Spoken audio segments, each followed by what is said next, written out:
Dear students, welcome to RMS education. সামনেই তোমাদের ANM GNM entrance exam, আর সেই এক্সামকে লক্ষ্য করি আজকের এই সেশনে আমি তোমাদের ভৌতবিজ্ঞানের অ্যাসিড ক্ষার লবণ এই চ্যাপ্টার থেকে যাবতীয় যা যা প্রশ্ন হতে পারে সবটাই তোমাদের সাথে আলোচনা করব। তো আজকের ক্লাসে তোমরা 70টিরও বেশি প্রিভিয়াস ইয়ার প্রশ্ন, যেই প্রশ্নগুলো বিগত বছরের বিভিন্ন পরীক্ষায় বারে বারে এসেছে, সেই সব প্রশ্ন দিয়ে আজকের এই সেট তোমাদের জন্য আমি নিয়ে এসেছি। তো যাতে করে এই চ্যাপ্টার থেকে তোমরা পরীক্ষার আগে যাবতীয় যেসব টাইপের প্রশ্ন হতে পারে একটা রিভিশন করে নিতে পারো। তাই প্রত্যেককে বলবো খুব মনোযোগ সহকারে ক্লাসটা দেখার জন্য, এবং ক্লাসটিকে লাইক, চ্যানেলটিকে সাবস্ক্রাইব করে পাশে থাকা বেল আইকনটি প্রেস করে রাখার জন্য, এবং ক্লাসগুলিকে বন্ধুদের মধ্যে প্রচুর পরিমাণে শেয়ার করার জন্য। তাহলে চলো আজকের সেশন শুরু করা যাক। তাহলে ডিয়ার স্টুডেন্টস, আজকের ক্লাসের প্রথম প্রশ্ন কি রয়েছে দেখো। তবে ক্লাস শুরু করার আগে তোমাদেরকে বলবো এই চ্যানেলের প্লেলিস্টে এবং ডেসক্রিপশানে জীবনবিজ্ঞান ও ভৌতবিজ্ঞানের চ্যাপ্টার ওয়াইজ ক্লাসের লিঙ্ক এবং সাজেশন সিরিজের ক্লাসের লিঙ্ক কিন্তু দেওয়া আছে। যারা এই চ্যানেলে নতুন তাদের প্রত্যেককে বলবো খুব মনোযোগ সহকারে সেই ক্লাসগুলো দেখে নেওয়ার জন্য, কেননা চ্যাপ্টার ওয়াইজ যে ক্লাসগুলো করানো রয়েছে ওই চ্যাপ্টার থেকে তার বাইরে পরীক্ষায় আর প্রশ্ন আসার কিছু নেই। এবং সাজেশন সিরিজের ক্লাসগুলো কিন্তু খুব ইম্পর্টেন্ট প্রশ্ন দিয়ে বানানো আছে। যারা নতুন তারা একবার ক্লাসগুলো দেখে নিও। তাহলে প্রথম প্রশ্নে কি বলছে দেখো, বলছে কোন অ্যাসিডকে লঘু করে মিউরিয়েটিক অ্যাসিড রূপে ঘরোয়া কাজে ব্যবহার করা যায়। চারটে অপশান রয়েছে, acetic acid, hydrochloric acid, oxalic acid এবং অপশান দিতে আছে অ্যাকোয়া রিজিয়া। তো এই চারটে অ্যাসিডের মধ্যে কোনটিকে লঘু করে মিউরিয়েটিক অ্যাসিড প্রস্তুত করা হয়। দেখো, হাইড্রোক্লোরিক অ্যাসিডের লঘুকৃত রূপ হচ্ছে এই মিউরিয়েটিক অ্যাসিড। ঠিক আছে, কি বললাম? হাইড্রোক্লোরিক অ্যাসিডের লঘুকৃত রূপ হচ্ছে মিউরিয়েটিক অ্যাসিড। এবারে এই HCl থেকে একটা ইম্পর্টেন্ট ইনফরমেশন আমাদের নিতে হবে, যেটা হলো পরীক্ষায় দেখবে অনেক সময় এরকম প্রশ্ন আছে যে নিচের কোন অ্যাসিডটি আর্দ্র বাতাসে সাদা ধোঁয়া উৎপন্ন করে। কি বললাম? নিচের কোন অ্যাসিডটি আর্দ্র বাতাসে সাদা ধোঁয়া উৎপন্ন করে। তখন তুমি যদি এই অ্যাসিডগুলোর ভৌত ধর্ম, রাসায়নিক ধর্ম যদি না জেনে থাকো তাহলে কিন্তু এই অ্যান্সার করে আসতে পারবে না। তো সঠিক উত্তর কী হবে? HCl। ঠিক আছে, তাই প্রত্যেককে বলবো বিভিন্ন অ্যাসিডের যে ধর্মগুলো রয়েছে, গুরুত্বপূর্ণ ধর্মগুলো একটু প্রত্যেকে চোখ বুলিয়ে নিও। এবার দেখো, এই যে অ্যাকোয়া রিজিয়া রয়েছে, এই যে অ্যাকোয়া রিজিয়া, এই অ্যাকোয়া রিজিয়াতে বলো তো কোন কোন অ্যাসিড উপস্থিত থাকে। মনে রাখবে অ্যাকোয়া রিজিয়াতে থাকে 1 ভাগ HNO3 এবং 3 ভাগ HCl। এই দুটো অ্যাসিডের সমন্বয়ে কিন্তু অ্যাকোয়া রিজিয়া গঠিত। ক্লিয়ার? চলো পরের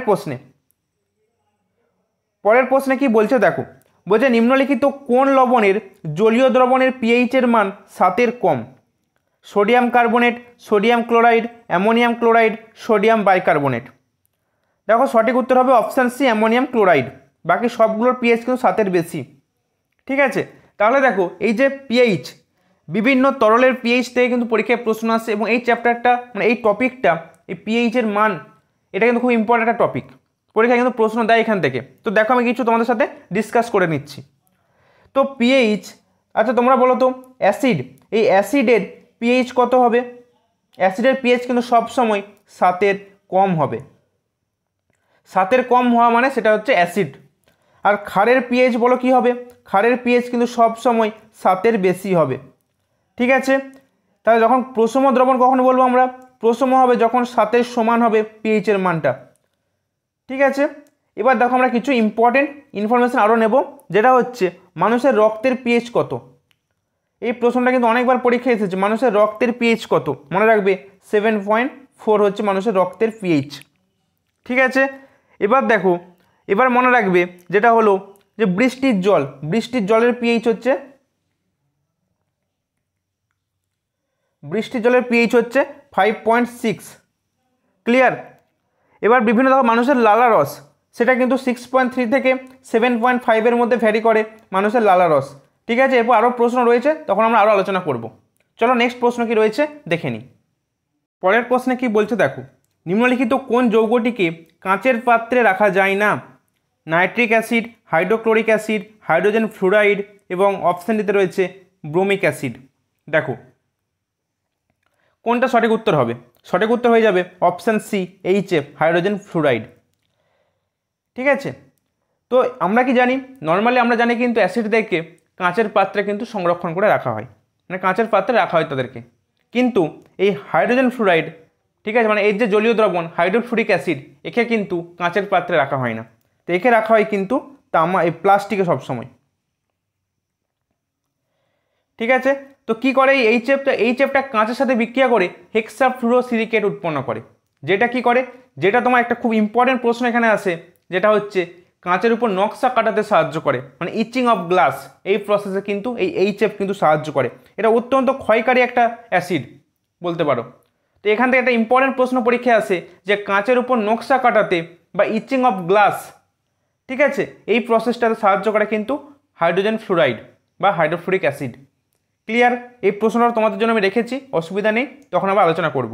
তাহলে সঠিক উত্তর কী পেলাম এই প্রশ্নের? অপশান ছিল কিন্তু এই প্রশ্নের সঠিক উত্তর। নেক্সট প্রশ্ন দেখো, নিম্নলিখিত কোনটির পিএইচের মান 7-এর কম? লেবুর রস, লেবু জল, মানুষের রক্ত এবং অপশানটিতে রয়েছে অ্যান্টাসিড। দেখো আমরা কি জানি, অ্যাসিডের পিএইচ কিন্তু সবসময় কম হবে, 7-এর কম হবে। তাহলে লেবুর রসে অ্যাসিড থাকে, তো লেবুর রসে কী অ্যাসিড থাকে তোমরা কমেন্ট করবে। আর লেবুর রসের পিএইচের মান কিন্তু 7-এর কম হবে, মানে অপশানে হবে কিন্তু এই প্রশ্নের সঠিক উত্তর। পরের প্রশ্ন কি বলছে দেখো, দাঁতের ক্ষয় রোধ করার জন্য আমরা রোজ টুথপেস্ট দিয়ে দাঁত মাজি। টুথপেস্টের প্রকৃতি কেমন হয়? আম্লিক, প্রশম, ক্ষারকীয়, ক্ষয়কারী। মনে রাখবে টুথপেস্টের প্রকৃতি কিন্তু সবসময় ক্ষারকীয় প্রকৃতির হয়। ঠিক আছে, দাঁতের ক্ষয় রোধ করার জন্য যে টুথপেস্ট থাকে সেখানে কিন্তু ক্ষারের পরিমাণটা বেশি থাকে। পরের প্রশ্ন, পানীয় জলের পিএইচের উপযুক্ত সীমা কত? পানীয় জলের পিএইচ দেখো, বলেছিলাম কি যে বিভিন্ন প্রকার তরলে কিন্তু পিএইচ দিয়ে পরীক্ষায় প্রশ্ন আসে, দেখতেই পাচ্ছ ডব্লিউবিসিএস মেন্সের এটা মানে পরীক্ষার প্রশ্ন এটা, যে পানীয় জলের পিএইচের উপযুক্ত সীমা কত? 6 নম্বর প্রশ্নের সঠিক উত্তর কী হবে? 6.5 থেকে 7.5। ঠিক আছে, এর মধ্যে কিন্তু ভ্যারি করে। পরের প্রশ্ন দেখো, ইচিং অফ গ্লাস, ঠিক আছে, কি বললাম, ইচিং অফ গ্লাস এই পদ্ধতিতে কোন অ্যাসিড ব্যবহার করা হয়? একটু আগেই তোমাদের কিন্তু আমি এটা নিয়ে আলোচনা করেছি যে ইচিং অফ গ্লাস। তো ইচিং অফ গ্লাস বা বললাম কাঁচের ওপর নকশা কাটা, একটু মনে রাখবে কাঁচের ওপর নকশা কাটতে, একই জিনিস, কাঁচের উপর নকশা কাটা, এখানে কিন্তু সাহায্য করে এইচএফ। অপশান সি হবে কিন্তু সঠিক উত্তর। প্রত্যেকে কিন্তু মাথায় রাখবে, এটা কিন্তু খুব ইম্পর্টেন্ট প্রশ্ন। ক্লিয়ার? এবং এখানে সংরক্ষণ করে রাখা হয় প্লাস্টিকের বোতলে। পরের প্রশ্ন দেখো, 8 নাম্বার প্রশ্নে কি বলছে, সালফিউরিক অ্যাসিডের শিল্প উৎপাদনের সময়, ঠিক আছে, সালফিউরিক অ্যাসিডের শিল্প উৎপাদনের সময় ভ্যানাডিয়াম পেন্টঅক্সাইড ইউজ করা হয়। ভ্যানাডিয়াম পেন্টঅক্সাইড, তো এটা কি হিসাবে ইউজ করা হয়? জারক পদার্থ, অপশান বিতে রয়েছে বিজারক পদার্থ, এটা বিটা উঠে গিয়েছে, অনুঘটক, এবং অপশান ডিতে রয়েছে প্রশমক। তাহলে দেখো এই ভ্যানাডিয়াম পেন্টঅক্সাইড এটা কি কাজে ইউজ করা হয়? মনে রাখবে ভ্যানাডিয়াম পেন্টঅক্সাইড কিন্তু এটা অনুঘটকের কাজ করে। কি বললাম? এটা অনুঘটকের কাজ করে। ঠিক আছে, যে যে সালফিউরিক অ্যাসিডের একটা প্রসেস হয়েছে উৎপাদন করা, শিল্পোৎপাদন পদ্ধতি। তো এই পদ্ধতিতে কিন্তু কি হচ্ছে, যে উৎপন্ন যে SO2 আয়রন পাইরাইটেস অথবা কি বল তোমার নিঃশেষিত আয়রন যে অক্সাইড রয়েছে তাকে সিলভারের সাথে অতিরিক্ত বায়ুর সঙ্গে যদি পোড়ানো হয় সালফার ডাইঅক্সাইড উৎপন্ন হয়। তো এই সালফার ডাইঅক্সাইড গ্যাসটা কী করছে, বায়ুর সঙ্গে মিশে গিয়ে প্ল্যাটিনাম এসবেস্টাস বা ভ্যানাডিয়াম পেন্টঅক্সাইডের উপর দিয়ে চালনা করলে এটা কিন্তু কি হচ্ছে, সালফার ডাইঅক্সাইড বায়ুর অক্সিজেন দ্বারা জারিত হয়ে যাচ্ছে, জারিত হয়ে সালফার ট্রাইঅক্সাইড উৎপন্ন করছে। ঠিক আছে, তো এখানে এই ভ্যানাডিয়াম পেন্টঅক্সাইডটা কিন্তু অনুঘটক হিসাবে কাজ করছে, এবং এভাবে কিন্তু H2SO4 কী হচ্ছে, উৎপন্ন হচ্ছে। ঠিক আছে, তো H2SO4 কিন্তু এইভাবে উৎপন্ন করা যায়। এবং এখানে দেখো H2SO4 দ্বারা কিন্তু একটা মানে H2SO4টা যে সালফার ট্রাইঅক্সাইড দ্বারা যে শোষিত হয়ে যাচ্ছে সেটা হয়ে কি উৎপন্ন করছে, ওলিয়াম বা ধূমায়মান সালফিউরিক অ্যাসিড। এই একটা মনে রাখবে, ওলিয়াম বা ধূমায়মান সালফিউরিক অ্যাসিড উৎপন্ন করে। ঠিক আছে, তো এই ওলিয়ামের সঙ্গে পরিমাণগত জল মিশালে কিন্তু আমরা বিশুদ্ধ সালফিউরিক অ্যাসিডটা পাচ্ছি। ঠিক আছে, এই এতটা স্টেপ অতিক্রম করে কিন্তু আমরা সালফিউরিক অ্যাসিডকে উৎপন্ন করছি। ঠিক আছে, তো তোমরা অত মনে রাখার দরকার নেই, তোমরা এটুকু মনে রাখবে যে সালফিউরিক অ্যাসিডের শিল্পোৎপাদন পদ্ধতিতে ভ্যানাডিয়াম পেন্টঅক্সাইড অনুঘটকের কাজ করে, বা মনে রাখবে প্ল্যাটিনাম এসবেস্টস। আর এই যে ওলিয়ামটা, এই ওলিয়াম বা ধূমায়মান সালফিউরিক অ্যাসিড, এটার সাথে পরিমাণগত জল মেশালে আমরা কিন্তু বিশুদ্ধ সালফিউরিক অ্যাসিডটা পেয়ে যাচ্ছি। ক্লিয়ার? চলো পরের প্রশ্ন, খুব ইম্পর্টেন্ট একটা প্রশ্ন, 9 নাম্বার প্রশ্ন। বলছে এ দ্রবণের পিএইচ হচ্ছে 6, একটা দ্রবণ যার নাম দেওয়া হয়েছে এ ধরো, ঠিক আছে, তার পিএইচ বলা আছে 6। বি একটা দ্রবণ যার পিএইচ বলা আছে 8 এবং সি একটা দ্রবণ যার পিএইচ বলা আছে 2।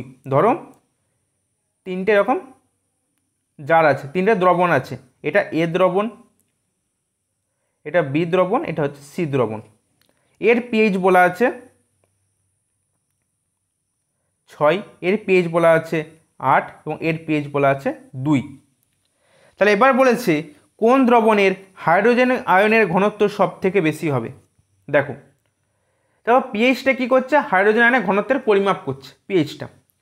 তাহলে দেখো এই পিএইচটা যার কম হবে, ঠিক আছে, যার পিএইচটা কম হবে সেখানে কিন্তু হাইড্রোজেন আয়নের ঘনত্বটা বেশি হবে। বোঝা গেল যে হাইড্রোজেন আয়নের ঘনত্বটা কখন বেশি হবে, যার পিএইচের পরিমাণটা কম, এটা কিন্তু মাথায় রাখবে। তাহলে এই সি দ্রবণটার পিএইচ হচ্ছে 2, তাহলে এখানে কিন্তু হাইড্রোজেন আয়নের ঘনত্বটা বেশি হবে। ক্লিয়ার প্রত্যেকের? তাহলে অপশান সি হবে কিন্তু এই প্রশ্নে সঠিক উত্তর। বোঝা গেল প্রত্যেকের? চলো পরের প্রশ্ন। পরের প্রশ্নে কি বলছে দেখো, বলছে সালফিউরিক অ্যাসিড হলো একক্ষারীয় অ্যাসিড, দ্বিক্ষারীয় অ্যাসিড, ত্রিক্ষারীয় অ্যাসিড এবং অপশান দিতে বলছে চতুক্ষারীয় অ্যাসিড। তো সালফিউরিক অ্যাসিড কি প্রকৃতির? দেখো আমরা এই যে অ্যাসিডের ক্ষারগ্রাহিতা কি জিনিস না, কোনো অ্যাসিডের একটা অণু, ঠিক আছে, জলীয় দ্রবণে আয়নিত হয়ে যত সংখ্যক হাইড্রোজেন আয়ন সৃষ্টি করে, ঠিক আছে, কোনো অ্যাসিডের একটা অণুতে যতগুলি প্রতিস্থাপনযোগ্য এই H+ আয়ন থাকে সেটাই হচ্ছে ওই অ্যাসিডের ক্ষারগ্রাহিতা।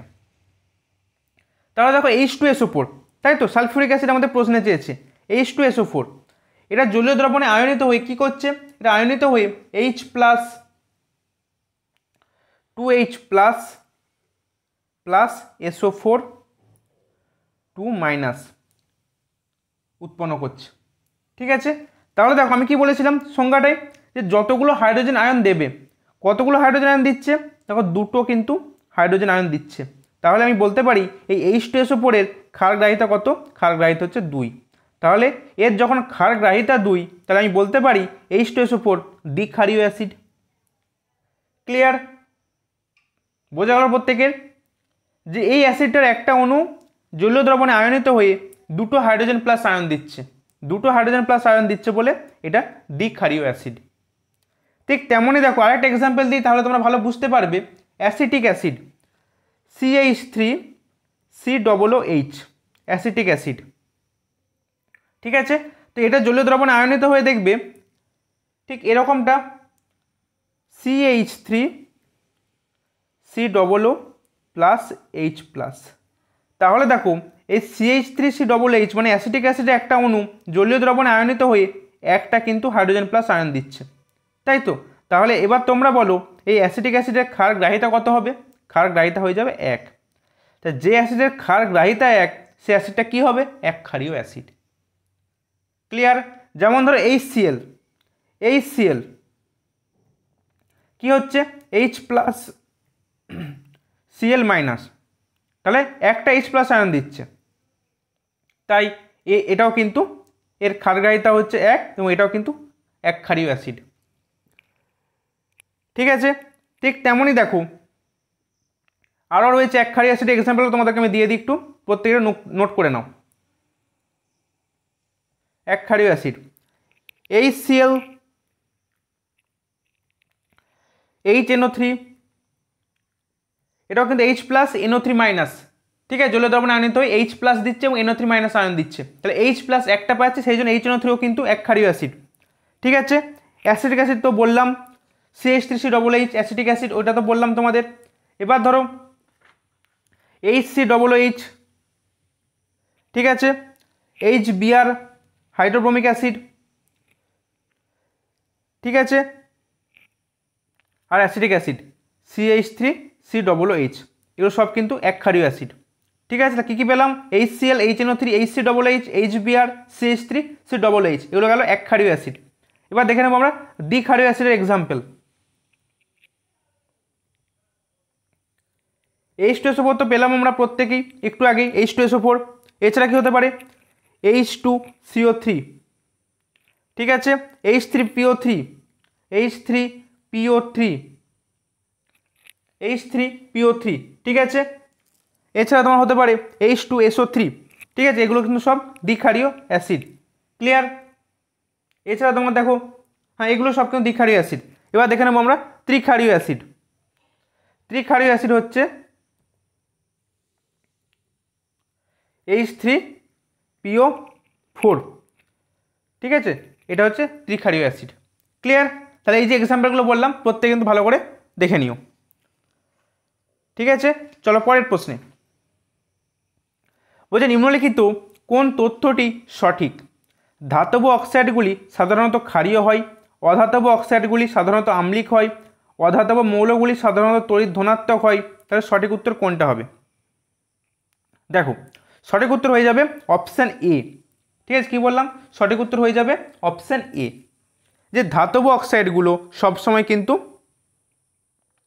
ক্ষারীয় হয়, এটাও সঠিক। এবং অধাতব অক্সাইডগুলি সাধারণত আম্লিক হয়, এটাও কিন্তু সঠিক, মানে অপশান এটা কিন্তু সঠিক হবে। দেখো, আম্লিক অক্সাইড কী জিনিস? যেসব অক্সাইড ক্ষারের সঙ্গে বিক্রিয়া করে লবণের জল উৎপন্ন করে তাদেরকে বলা হচ্ছে আম্লিক অক্সাইড, যেমন SO2, CO2, N2O5, ঠিক আছে। এগুলো তাহলে কী করছে? এগুলো সবসময় কিন্তু অধাতব মৌলের সঙ্গে দেখো একটা অক্সিজেনের বিক্রিয়ায় কিন্তু এরূপ অক্সাইড উৎপন্ন হচ্ছে। তাহলে দেখো, এই যে অধাতব মৌলগুলো সবসময় কিন্তু, মানে অধাতব অক্সাইডগুলো সবসময় কিন্তু আম্লিক প্রকৃতির হচ্ছে। আবার ঠিক দেখো, যে সমস্ত অক্সাইড অ্যাসিডের সঙ্গে বিক্রিয়া করে লবণের জল উৎপন্ন করে তাদেরকে বলা হচ্ছে ক্ষারকীয় অক্সাইড, যেমন Na2O, ঠিক আছে, Na2O, CaO, MgO। তাহলে এগুলো দেখো কী করছে, এগুলো কিন্তু সবসময় দেখো এই যে Na, সোডিয়াম, ক্যালসিয়াম, Mg সব কিন্তু ধাতু। এই ধাতব মৌলের সঙ্গে অক্সিজেনের বিক্রিয়ায় কিন্তু এইসব অক্সাইডগুলো উৎপন্ন হচ্ছে। তাহলে ধাতব যে অক্সাইডগুলো সেগুলো কিন্তু সবসময় ক্ষারীয় প্রকৃতির হচ্ছে এবং অধাতব অক্সাইডগুলো সবসময় আম্লিক প্রকৃতির হচ্ছে। বোঝা গেল প্রত্যেকের? তাহলে অপশান হলো কিন্তু এই প্রশ্নে সঠিক উত্তর। পরের প্রশ্ন দেখো, প্রত্যেকের এই প্রশ্নটা পড়া উচিত, যে সমস্ত অ্যাসিডের মধ্যে থাকা সাধারণ মৌল কোনটা? সমস্ত অ্যাসিডের মধ্যে থাকা সাধারণ মৌল কোনটা? হাইড্রোজেন, নাইট্রোজেন, এটা একটু প্রিন্টিং মিস্টেক হয়েছে, এটা হাইড্রোজেন হবে, ঠিক আছে। Hydrogen, nitrogen, sulphur, oxygen. তা কী হবে সঠিক উত্তর বলো? প্রত্যেকেই পারবে, অপশান এ হাইড্রোজেন, ঠিক আছে। চলো পরের প্রশ্ন।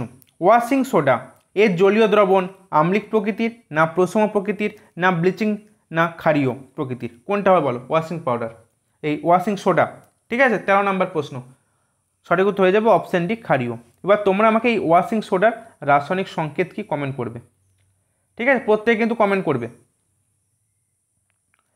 পরের প্রশ্ন দেখো, বলছে অ্যালুমিনিয়াম অক্সাইড ক্ষারীয় অক্সাইড, না প্রশম অক্সাইড, না অ্যাসফোটেরিক এবং আম্লিক অক্সাইড? বলো অ্যালুমিনিয়াম অক্সাইডটা কি হবে?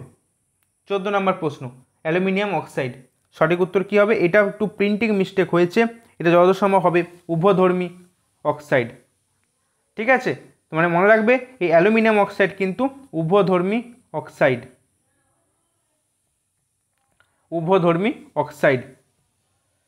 ঠিক আছে, উভধর্মী অক্সাইড অ্যালুমিনিয়াম অক্সাইড। মানে যেসব অক্সাইড অ্যাসিড ও ক্ষারক উভয়ের সঙ্গে বিক্রিয়ায় লবণের জল উৎপন্ন করে।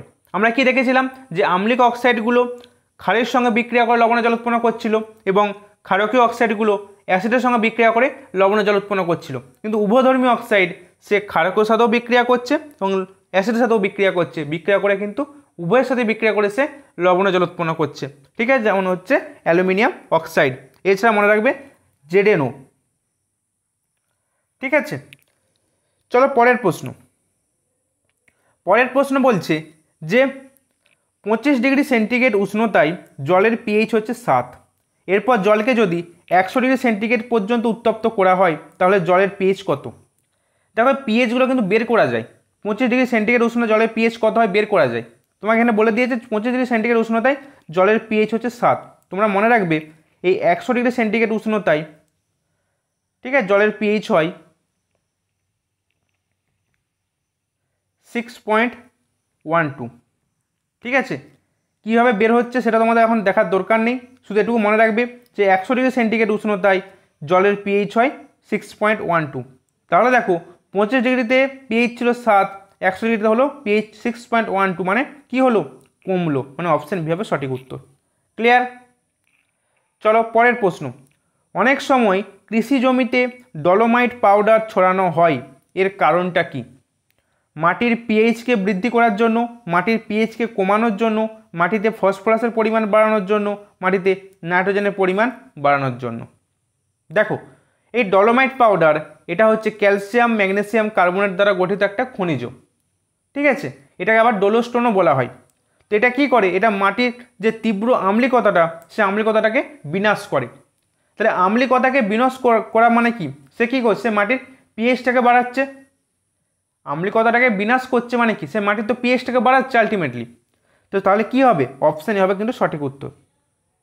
বোঝা গেল? মাটির আম্লিকতাটাকে কমানোর জন্য কিন্তু এই ডলোমাইট পাউডারটাকে কিন্তু ইউজ করা হচ্ছে চাষের জমিতে। ক্লিয়ার প্রত্যেকের? আশা করি প্রত্যেকের ক্লিয়ার হয়েছে। চলো নেক্সট প্রশ্ন।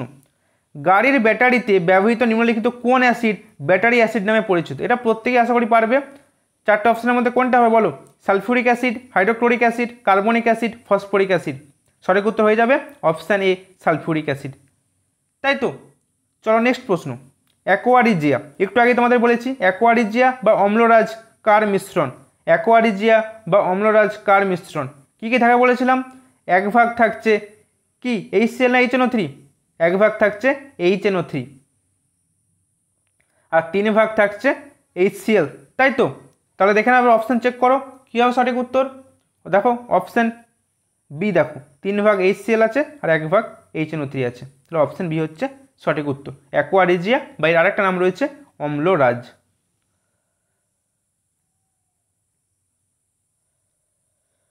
ঠিক আছে, ক্লিয়ার প্রত্যেকের?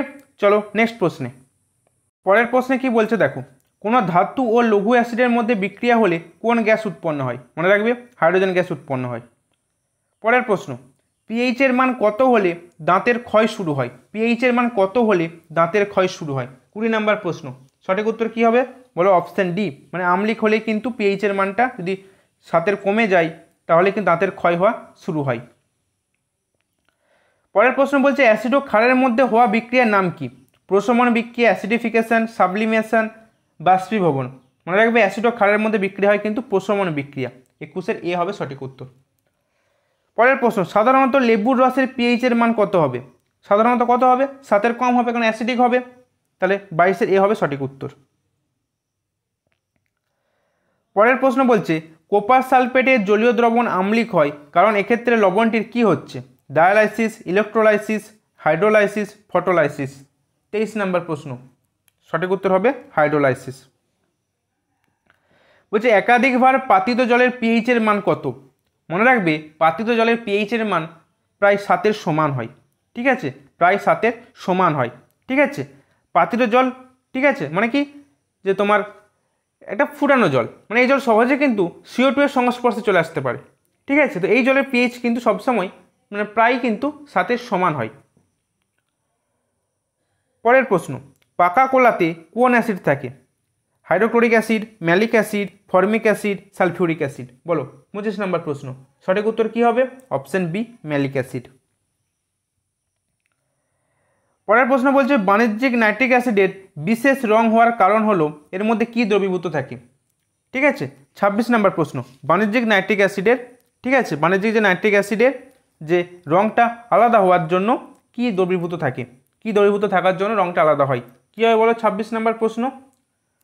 Option C, nitrogen dioxide. ঠিক আছে, চলো পরের প্রশ্ন। পরের প্রশ্ন বলছে লেড স্টোরেজ সেলস, এটাও প্রত্যেকে পারবে আশা করি। এখানে কোন অ্যাসিড ব্যবহার করা হয়? কী হবে সঠিক উত্তর? Option D, sulphuric acid. বা পরীক্ষায় এরকম প্রশ্ন আসবে, ধরো লেড সঞ্চয়ক কোষ, ঠিক আছে, জাস্ট এটা বাংলা করে দিল, লেড সঞ্চয়ক কোষ। ঠিক আছে, এখানে কি থাকছে? সালফিউরিক অ্যাসিড থাকছে। পরের প্রশ্ন, সোডিয়াম কার্বনেটের দ্রবণ ও সালফিউরিক অ্যাসিডকে যখন মেশানো হয় তখন কোন নির্দেশক ইউজ করা হয়? ঠিক আছে, সোডিয়াম কার্বনেটের দ্রবণ এবং সালফিউরিক অ্যাসিডকে যখন মেশানো হয় তখন কোন নির্দেশক ইউজ করা হয়? মনে রাখবে অপশান ডি হবে সঠিক উত্তর, মিথাইল অরেঞ্জ। তো দেখো তোমরা একটু মনে রাখবে যে কখন আমরা কোন নির্দেশককে ইউজ করব। যে কোনো নর্মালি কিন্তু তীব্র অ্যাসিড ও তীব্র ক্ষারে তীব্র অ্যাসিড ও তীব্র ক্ষার, ঠিক আছে, এখানে আমরা কিন্তু মিথাইল অরেঞ্জ ইউজ করে থাকি, মিথাইল রেডও ইউজ করি, আবার ফেনলফথ্যালিনও ইউজ করি কিন্তু, ঠিক আছে। তীব্র অ্যাসিড ও তীব্র ক্ষারের ক্ষেত্রে কী কী বললাম? Methyl orange, methyl red, phenolphthalein. যখন মৃদু অ্যাসিড, একটু প্রত্যেকে শুনে নাও, মৃদু অ্যাসিড ও তীব্র ক্ষার হয় তখন কিন্তু আমরা ফেনলফথ্যালিন ইউজ করি, তখন মৃদু অ্যাসিড তীব্র ক্ষার হয়। যখন তীব্র অ্যাসিড মৃদু ক্ষার হয় তখন আমরা কিন্তু মিথাইল অরেঞ্জ এবং মিথাইল রেড ইউজ করি। আবার দেখো, যখন আমরা মৃদু অ্যাসিড ও মৃদু ক্ষার মধ্যে টাইট্রেশন করি তখন কিন্তু কোনো রকম কোনো উপযুক্ত নির্দেশক কিন্তু নেই। তো এগুলো কিন্তু একটু মনে রাখবে যে কোন প্রকার টাইট্রেশনে কোন প্রকার নির্দেশক ইউজ করা হয়, ঠিক আছে। চলো পরের প্রশ্ন, বলছে সালফিউরিক অ্যাসিডকে রাখার জন্য একটি আদর্শ পাত্র কোনটি? তামার পাত্র, অ্যালুমিনিয়ামের, কাঁচের, মাটির পাত্র। কি বলেছিলাম? সবসময় কিন্তু কাঁচের পাত্র হবে আদর্শ পাত্র। তাহলে 29 নম্বর প্রশ্নের সঠিক উত্তর হয়ে যাবে অপশান সি। নিচের কোনটি একটি প্রাকৃতিক রঞ্জক? Aniline blue, crystal violet, alizarin, phenolphthalein. কোনটা প্রাকৃতিক ডাই বা প্রাকৃতিক রঞ্জক বলো? 30 নম্বর প্রশ্ন, সঠিক উত্তর কি হবে? Option C, alizarin. পরের প্রশ্ন বলছে মানব দেহে রক্তের পিএইচ এর সীমা কত? একটু আগে তোমাদেরকে আমি প্রথমেই বলে দিয়েছি রক্তের পিএইচ কত হবে বলো। 31 নম্বর প্রশ্ন, 7.5 থেকে 8, নর্মালি 7.4 এর আশেপাশে থাকবে, ঠিক আছে, অপশানেতে।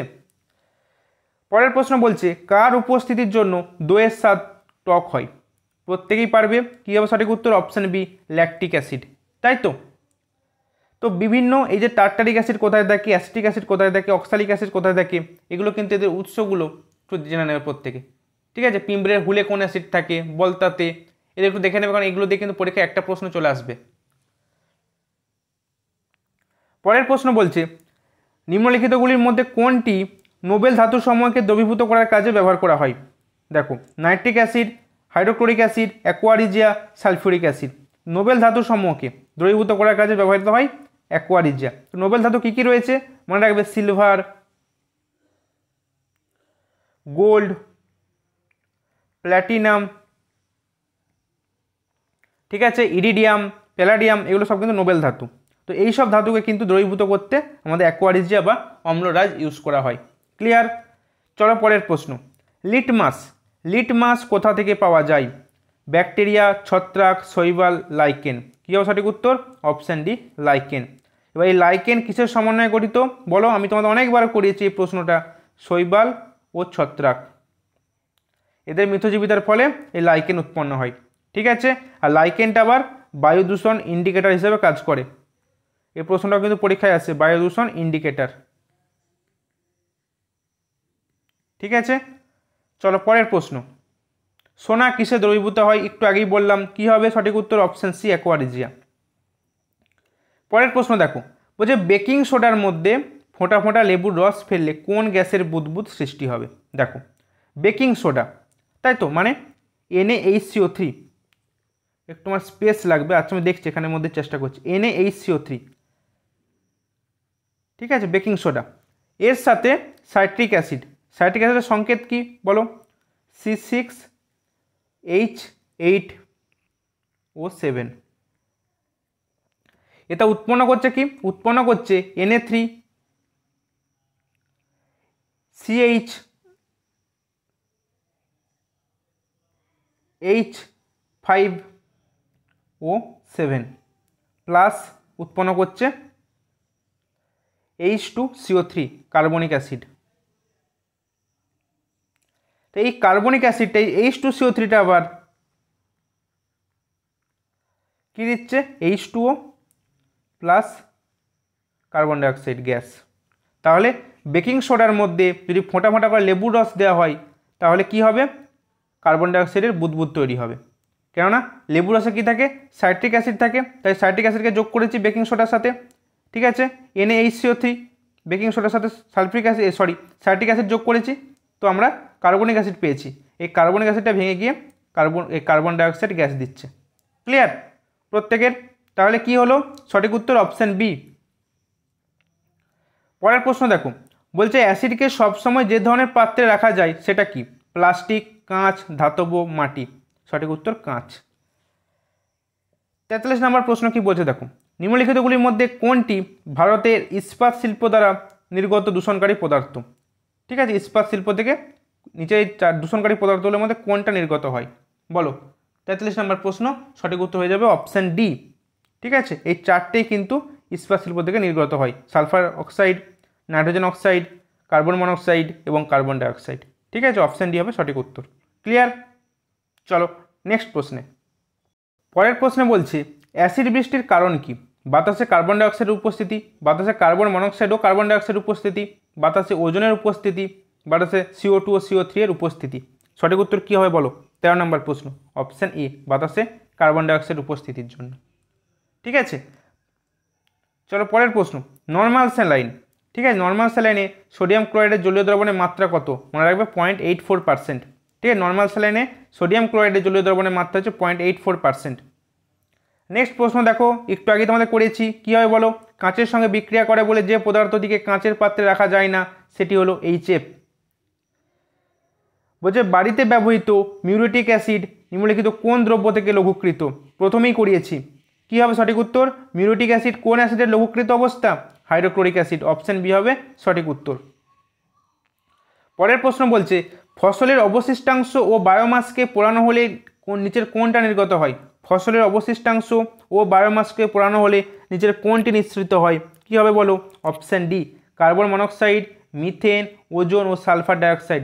ঠিক আছে, চলো পরের প্রশ্ন দেখো, একটু আগে তোমাদের প্রশ্নটা করেছি, একটু ঘুরিয়ে রয়েছে। বাণিজ্যিকভাবে প্রাপ্ত নাইট্রিক অ্যাসিড রঙিন হয় কারণ এটির মধ্যে দ্রবীভূত থাকে কি বলো? 18 নম্বর প্রশ্ন, সঠিক উত্তর কী হবে? সঠিক উত্তর হয়ে যাবে অপশান সি, নাইট্রোজেন ডাইঅক্সাইড। পরের প্রশ্ন বলছে বেকিং সোডার রাসায়নিক নাম কি? বেকিং সোডার রাসায়নিক নাম কি হবে? Sodium bicarbonate. ক্লিয়ার? চলো পরের প্রশ্নে। বর্ষাকালে খাদ্য লবণ ভিজে যায় কারণটা কি? কারণটা হচ্ছে এটাই যে সোডিয়াম ক্লোরাইডে সামান্য পরিমাণে উদ্গ্রাহী অপদ্রব্য পদার্থ যেমন ম্যাগনেসিয়াম ক্লোরাইড মিশে থাকে, এই জন্য কিন্তু বর্ষাকালে খাদ্য লবণ ভিজে যায়।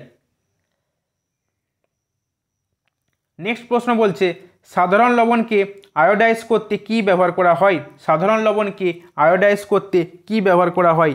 কি হবে বলো? Option C, potassium iodate use করা হয়। ঠিক আছে, পটাশিয়াম আয়োডেট ইউজ করে এই সাধারণ লবণকে আয়োডিনযুক্ত করা হয়। নেক্সট প্রশ্ন, আর বলার কিচ্ছু নেই। লেড সঞ্চয়ক কোষে কোন অ্যাসিড থাকে? প্রত্যেকেই জানো, সালফিউরিক অ্যাসিড। পরের প্রশ্নে কি বলছে দেখো, বেশ কিছুক্ষণ খোলা অবস্থায় রেখে দিলে দুধ টক হয়ে যায়, এটি কি জন্য ঘটে? কোন অ্যাসিডের উপস্থিতির জন্য এটা ঘটে বলো? কি হবে সঠিক উত্তর? প্রত্যেকেই পারবে, দুধ মানেই কিন্তু ল্যাকটিক অ্যাসিড। মিল্ক অফ ম্যাগনেসিয়ামটা কী জিনিস? মিল্ক অফ ম্যাগনেসিয়াম কী জিনিস বলো? 24 নম্বর প্রশ্ন, মিল্ক অফ ম্যাগনেসিয়াম কী জিনিস? এটা হচ্ছে ম্যাগনেসিয়াম হাইড্রোক্সাইড। পরের প্রশ্ন, কোন ধাতুটি উভধর্মী অক্সাইড গঠন করে? একটু আগে তোমাদের উভধর্মী অক্সাইডের আমি কিন্তু এক্সাম্পল দিয়েছি, তাহলে বলো কোন ধাতুটা উভধর্মী অক্সাইড গঠন করে? 25 নম্বর প্রশ্ন, সঠিক উত্তর কী হবে? Option C, aluminium. Aluminium oxide কিন্তু উভধর্মী অক্সাইড। সালফিউরিক অ্যাসিডে সোডিয়াম কার্বনেট দ্রবণ যোগ করা হলে কোন নির্দেশক ইউজ করা হয়? কি বলেছিলাম? সালফিউরিক অ্যাসিডে সোডিয়াম কার্বনেট দ্রবণ মেশানো হলে কোন নির্দেশক ইউজ করব? 26 নম্বর প্রশ্ন, অপশান ডি, মিথাইল অরেঞ্জ। ঠিক আছে, তীব্র অ্যাসিডের সাথে তীব্র ক্ষারের যখন টাইট্রেশনেতে আমরা কোন নির্দেশক ইউজ করি? মিথাইল অরেঞ্জ ইউজ করি। ফেনলফথ্যালিনটাও কোনো কোনো ক্ষেত্রে ইউজ করা হয়, কিন্তু মেনলি কিন্তু আমরা মিথাইল অরেঞ্জটা ইউজ করি। গাঢ় সালফিউরিক অ্যাসিড রাখার পাত্র হচ্ছে কাঁচের পাত্র, আর বলার কিচ্ছু নেই। কোন উদ্ভিজ্জ তেলে অপরিহার্য ফ্যাটি অ্যাসিড উপস্থিত নেই? কোন উদ্ভিজ্জ তেলে অপরিহার্য ফ্যাটি অ্যাসিড উপস্থিত নেই? কী হবে বলো? 28 নম্বর প্রশ্ন, অপশান এ, সূর্যমুখী তেল। মানুষের রক্তের পিএইচ আর বলার কিছু লাগে না, 7.5 থেকে 8। এটা একটু আগেই করলাম। ল্যাকটিক অ্যাসিড, দইয়ের ইয়েটা স্বাদটা টক হচ্ছে, এইটা করো। কোনটির উপস্থিতির জন্য কোকাকোলার স্বাদ টক হয়? কোনটির উপস্থিতির জন্য? আর প্রত্যেকেই কিন্তু এই সফট ড্রিঙ্কগুলো খেয়ে থাকি, তো কি উপস্থিত থাকে ওর মধ্যে? অ্যাসিটিক অ্যাসিড, না ফসফরিক অ্যাসিড, না হাইড্রোক্লোরিক অ্যাসিড, না ফর্মিক অ্যাসিড? মনে রাখবে ফসফরিক অ্যাসিড কিন্তু ইউজ করা হয়। বলছে শুষ্ক KNO3-তে গাঢ় H2SO4 যোগ করলে কোন যৌগ উৎপন্ন হওয়ার জন্য বাদামে ধোঁয়া নির্গত হয়? দেখো এই ধরনের প্রশ্নগুলো কিন্তু পরীক্ষায় আসে। ঠিক আছে, তো KNO3 এর সাথে H2SO4 বিক্রিয়া করলে কোন যৌগ উৎপন্ন হচ্ছে যার জন্য ধোঁয়াটা বাদামি হচ্ছে? কি অ্যান্সার হবে বলো? 32 নম্বর প্রশ্ন। 32 নম্বর প্রশ্নে কিন্তু অ্যান্সার হয়ে যাবে অপশান সি, NO2। ঠিক আছে, সঠিক উত্তর কী হবে বললাম? Nitrogen dioxide, NO2। ক্লিয়ার? চলো পরের প্রশ্ন।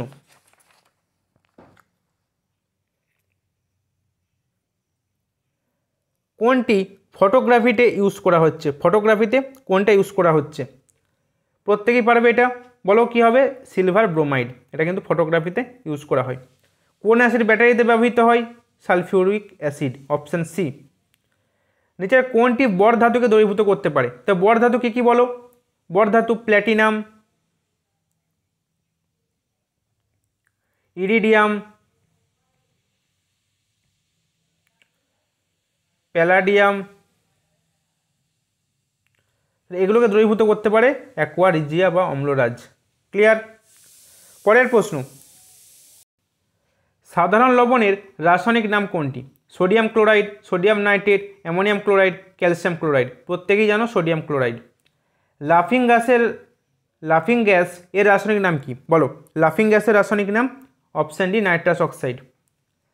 এবার বলছে নিচের কোন অ্যাসিডটি জৈব অ্যাসিড নয়? Lactic acid, sulphuric acid, citric acid, oxalic acid. মনে রাখবে সালফিউরিক অ্যাসিড কিন্তু জৈব অ্যাসিড নয়। তাই জৈব অ্যাসিড কী কী রয়েছে মনে রাখবে? Malic acid, lactic acid, tartaric acid, salicylic acid, acetic acid, formic acid, oxalic acid, এগুলো সব কিন্তু জৈব অ্যাসিড এবং এদের উৎসগুলো কী কী এগুলো কিন্তু আমাদের দেখে রাখতে হবে। ক্লিয়ার? চলো পরের প্রশ্নে। পরের প্রশ্নে কি বলছে দেখো, লাল পিঁপড়েতে কোন অ্যাসিড উপস্থিত থাকে? Acetic acid, butyric acid, ক্যাপ্রোইক acid, formic acid. মনে রাখবে ফর্মিক অ্যাসিড, অপশান ডি। আচ্ছা একটু তোমার সাথে আমি আলোচনা করে নিই। দেখো আপেলে কি থাকে? আপেলে থাকে কিন্তু ম্যালিক অ্যাসিড। ঠিক আছে, ল্যাকটিক অ্যাসিড বললাম তো দইতে থাকে। তেঁতুলে কি থাকে বলো? তেঁতুল থাকে কিন্তু টার্টারিক অ্যাসিড। কি বললাম? Tartaric acid. ঠিক আছে, সাইট্রিক অ্যাসিড আঙুরে থাকে। এছাড়া কিসে থাকে? লেবুতে থাকে সাইট্রিক অ্যাসিড। ফর্মিক অ্যাসিড কোথায় থাকে দেখো? ফর্মিক অ্যাসিড লাল পিঁপড়ে তো হলোই, এর সাথে মনে রাখবে মৌমাছি ও বোলতার হুলে। মৌমাছি ও বোলতার হুলে কিন্তু এই ফর্মিক অ্যাসিড থাকে। ঠিক আছে, এছাড়া দেখো অ্যাসিটিক অ্যাসিড, বিভিন্ন ফলের রসে কিন্তু অ্যাসিটিক অ্যাসিড থাকে। ঠিক আছে, অক্সালিক অ্যাসিড, ইউক্যালিপটাস যে গাছ রয়েছে তার ছালে কিন্তু থাকে অক্সালিক অ্যাসিড। তো এই যে এক্সাম্পলগুলো তোমাদের বললাম একটু প্রত্যেকটা দেখে রাখবে। পরের প্রশ্ন, মাটির পিএইচের মান যদি 6.5 থেকে 7.5-এর মধ্যবর্তী হয় তাহলে মাটির প্রকৃতিটা কি হবে? ক্ষারকীয়, প্রসম, আম্লিক, কোনোটিই নয়, মানে 7-এর সমান মানে প্রসম, অপশান বি। সমুদ্রের জলে কোন লবণটি সবচেয়ে বেশি পরিমাণে পাওয়া যায়? Calcium carbonate, potassium chloride, sodium chloride, magnesium sulphate. বলো কি হবে অ্যান্সার? সঠিক উত্তর হবে অপশান সি, সোডিয়াম ক্লোরাইড। পাকস্থলীর প্রাচীরে উপস্থিত বিভিন্ন গ্রন্থি থেকে কোন অ্যাসিড নিঃসৃত হয়? Sulphuric acid, hydrochloric acid, nitric acid, phosphoric acid. কি হবে? Option B, hydrochloric acid. পরের প্রশ্ন বলছে নিচের কোন কারণে তাজমহল সবচেয়ে বেশি ক্ষতিগ্রস্ত হচ্ছে? তাজমহলটা সবথেকে বেশি ক্ষতিগ্রস্ত হচ্ছে কোন কারণে? পর্যটক, অ্যাসিড বৃষ্টি, বৃক্ষচ্ছেদন, শব্দ দূষণ। সবথেকে বেশি হচ্ছে অ্যাসিড বৃষ্টি। এই অ্যাসিড বৃষ্টির জন্যই কিন্তু স্টোন ক্যান্সার দেখা যাচ্ছে। স্টোন ক্যান্সার অনেক সময় পরীক্ষায় প্রশ্ন আসে, স্টোন ক্যান্সার নিচের কোনটির জন্য দায়ী? তখন অ্যান্সার হয়ে যাবে অ্যাসিড বৃষ্টি। ক্লিয়ার? বলছে বায়ুতে কোন দূষক উপস্থিত থাকলে অ্যাসিড বৃষ্টি ঘটে? ঠিক আছে, অ্যাসিড বৃষ্টি ঘটার মেন কারণ হচ্ছে মনে রাখবে 44 নম্বর প্রশ্নের সঠিক উত্তর হয়ে যাবে অপশান বি, নাইট্রোজেন এবং সালফারের যে বিভিন্ন অক্সাইড আছে বায়ুতে এগুলো উপস্থিত থাকার জন্যই কিন্তু অ্যাসিড বৃষ্টি ঘটে। এরপর দেখো সালফিউরিক অ্যাসিড কি, এটা আমি প্রশ্নটা একটু আগে করিয়েছি আর বলছি না, এটা দ্বিক্ষারীয় অ্যাসিড হবে। লেবুর রসের পিএইচের মান কত? লেবুর রসের পিএইচের মান কি বলেছিলাম? সবসময় 7-এর কম হবে কিন্তু। এবার দেখো বলছে ঘামের উপাদান জল এবং আর কোন অ্যাসিড হতে পারে? ঘামের উপাদান সাইট্রিক অ্যাসিড, ল্যাকটিক অ্যাসিড, লবণ, ভিনিগার।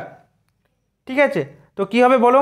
সঠিক উত্তর হয়ে যাবে অপশান ডি, ভিনিগার। ঠিক আছে, 47 নম্বর প্রশ্ন সঠিক উত্তর হয়ে যাবে জল এবং লবণ। ঠিক আছে, জল এবং লবণটা হবে এবং ভিনিগারটা তোমাদের কেন বললাম? অ্যাসিটিক অ্যাসিডটা কিন্তু এই মানুষের মানে প্রাণীদের ঘাম থেকে পাওয়া যায়। ঠিক আছে, এখানে অ্যান্সারটা লবণ নিয়েছে, তো অ্যান্সারটা লবণই হবে। তো তোমাদের মনে রাখবে ঘামে জল আর লবণই থাকছে, কিন্তু এমনি কিন্তু এই যে প্রাণীদের যে ঘাম, সেই ঘামে কিন্তু আবার অ্যাসিটিক অ্যাসিডও কিন্তু থাকে। ঠিক আছে, পরের প্রশ্ন, কোনটিতে সাইট্রিক অ্যাসিড মুক্ত অবস্থায় থাকে? ঠিক আছে, তার মানে কোনটিতে সাইট্রিক অ্যাসিড থাকে, কী হয় বলো? অপশান ডি লেবু। এবার বলছে অম্লনাশক জাতীয় ওষুধ কোন রোগের উপশম ঘটায়? অম্লনাশক জাতীয় ওষুধ মানে অ্যান্টাসিড জাতীয় ওষুধ কোন রোগের উপশম ঘটায়? দৃষ্টির সমস্যা, পেট ব্যথা, ব্রণ, মাথা ব্যথা। কী হবে বলো? অপশান বি পেট ব্যথা। এবার বলছে পিএইচ স্কেলের পাল্লা কত? ঠিক আছে, এই স্কেলটার পাল্লা কত? ঠিক আছে, তো 50 নম্বর প্রশ্নের সঠিক উত্তর হয়ে যাবে অপশান সি, ঠিক 0 থেকে 14। অ্যান্টাসিড, দেখো অ্যান্টাসিডের উপাদান কী কী হয়? অ্যান্টাসিডের উপাদান দেখে নাও একটু। 51 নম্বর প্রশ্ন, সঠিক উত্তর কী হবে? অপশান বি, ঠিক আছে, ম্যাগনেসিয়াম, অ্যালুমিনিয়াম। বলছে কোনো জলীয় দ্রবণের আম্লিকতা পরিমাপ করতে ব্যবহৃত হয় কোনটা? ঠিক আছে, পিএইচ মিটার, অ্যামিটার, হাইগ্রোমিটার, অ্যাসিডোমিটার। বলো 52 নম্বর প্রশ্ন, কী হবে? PH metre. ঠিক আছে, পিএইচ মিটারের সাহায্যে কিন্তু কোনো দ্রবণ আম্লিক বা কোনো দ্রবণ প্রশম না কোনো দ্রবণ ক্ষারীয় সেটা কিন্তু আমরা মানে পরিমাপ করতে পারি। এটা করো। 55 নম্বর প্রশ্নটা করো, তাপবিদ্যুৎ কেন্দ্র থেকে নিঃসৃত কোন গ্যাস অ্যাসিড বৃষ্টির জন্য দায়ী? কী হয় বলো? Option B sulphur dioxide. বলছে কোন গ্যাস জলে দ্রবীভূত হলে উৎপন্ন দ্রবণ ক্ষারকীয় হবে? 56 নম্বর প্রশ্ন, কোন নিচের কোন গ্যাসটা জলে দ্রবীভূত হয়ে ক্ষারকীয় হবে দ্রবণটা? বলো সঠিক উত্তর কী হবে? Option A ammonia. ভিনিগার, দেখো ভিনিগার কী জিনিস? ভিনিগার মনে রাখবে লঘু অ্যাসিটিক অ্যাসিড। অপশান এ হবে সঠিক উত্তর। এবার বলছে কোনটির পিএইচের মান 7? কোনটির পিএইচের মান 7? বিশুদ্ধ জল, H2SO4, HCl, সোডিয়াম কার্বনেট। বলো 60 নম্বর প্রশ্ন, সঠিক উত্তর কী হবে? অপশান এ বিশুদ্ধ জল। ঠিক আছে, কারণ H2SO4 আম্লিক, তাহলে এর কিন্তু 7-এর কম হবে। HCl আম্লিক, 7-এর কম হবে। সোডিয়াম কার্বনেট ক্ষার, এর কিন্তু 7-এর বেশি হবে। ঠিক আছে, পরের প্রশ্ন, কোনটির উপস্থিতির জন্য লেবুর স্বাদ টক হয়? প্রত্যেকেই পারা উচিত এটা। Option A citric acid. পরের প্রশ্ন দেখো, কাঁচের উপর নকশা কাটতে মানে ইচিং, যেটা তোমাদের বলেছিলাম ইচিং অফ গ্লাস, কোন অ্যাসিড ইউজ করা হয়? প্রত্যেকেরই পারা উচিত। Option D HF। হাইড্রোক্লোরিক অ্যাসিডের অপর নাম কি? বলো কি হবে? Muriatic acid. পরের প্রশ্ন, বেকিং পাউডারের সংকেত, বেকিং পাউডারের সংকেত কোনটা? বলো 65 নম্বর প্রশ্ন, বেকিং পাউডারের সংকেত কোনটা?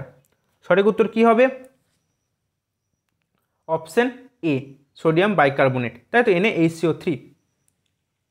আর সোডিয়াম কার্বনেট ডেকাহাইড্রেট এটা কিসের সংকেত? কমেন্ট করবে আমাকে। পানীয় জলের পিএইচ কত হওয়া উচিত? পানীয় জলের পিএইচ কত হওয়া উচিত? বলো কত হওয়া উচিত পানীয় জলের পিএইচ? অপশান সি 6.5 থেকে 7.5, মানে প্রশম হওয়া উচিত। বৃষ্টির জলের পিএইচ কত হলে তাকে আমরা অ্যাসিড বৃষ্টি বলি? 7, 7.3, 5.66, মানে এটা 5.6। 7-এর কম হতে হবে, সবথেকে যেটা কম থাকবে অপশানেতে সেটাই তোমার চুজ করবে, 5.6। ঠিক আছে, তাহলে কী হলো সঠিক উত্তর? Option C. তো ডিয়ার স্টুডেন্টস, এই অ্যাসিড ক্ষার লবণ চ্যাপ্টার থেকে এই যে তোমাদের প্রশ্নগুলো করিয়ে দিলাম, আশা করি এর বাইরে থেকে প্রশ্ন আসবে না।